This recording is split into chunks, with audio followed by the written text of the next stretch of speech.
অন্যায়ের সঙ্গে আপোষ নয়, বাল্যবিবাহ রুখে দিল শামশেরগঞ্জ থানার পুলিশ।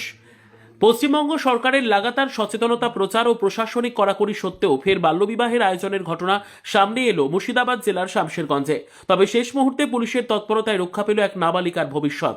দৃঢ় পদক্ষেপ নিয়ে বিয়ে বন্ধ করে দিল শামশেরগঞ্জ থানার পুলিশ।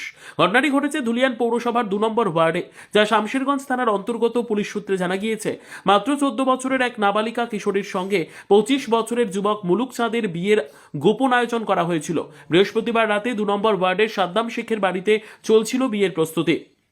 গোপন সূত্রে খবর পেয়ে দ্রুত ঘটনাস্থলে পৌঁছে যায় পুলিশ। আইসি সুব্রত ঘোষের নেতৃত্বে এসআই ইনসান আলী ও এএসআই সুমন্ত কুমার দাস অভিযান চালান। বিয়ের প্রস্তুতি চলাকালীনই হাতে নাতে ধরা পড়েন বর মুলুক চাঁদ এবং তার সঙ্গী 27 বছরের আনিসুর রহমান। ধৃতদের বাড়ি মুর্শিদাবাদ জেলার বেলডাঙ্গা থানার কাপাসডাঙ্গা অঞ্চলের দিঘিরপাড়া গ্রামে বলে জানা গেছে। ঘটনাস্থল থেকে একটি শেরওয়ানি সেট, একটি পাগড়ি, একটি টুপি এবং একটি শাড়ি উদ্ধার করেছে পুলিশ। প্রাথমিক তদন্তে জানা যায়, নাবালিকা কিশোরীর বাবা কাজের সূত্রে ভিন রাজ্যে থাকেন। ঘটনার পর থেকেই মেয়ের মা বাড়ি ছেড়ে পালিয়ে গিয়েছেন বলে অভিযোগ। অভিভাবকদের অনুপস্থিতির সুযোগ নিয়ে এই বিয়ের আয়োজন করা হয়েছিল বলে মনে করছে পুলিশ। শুক্রবার সকালে ধৃত 2 যুবককে আদালতে তোলা হয়। পুলিশ জানিয়েছে, বাল্যবিবাহ রোধে প্রশাসন কঠোর অবস্থান নিয়েছে এবং ভবিষ্যতেও এমন ঘটনার বিরুদ্ধে কড়া ব্যবস্থা নেওয়া হবে। প্রয়োজনে পরিবারের বিরুদ্ধেও আইনানুগ পদক্ষেপ গ্রহণ করা হবে।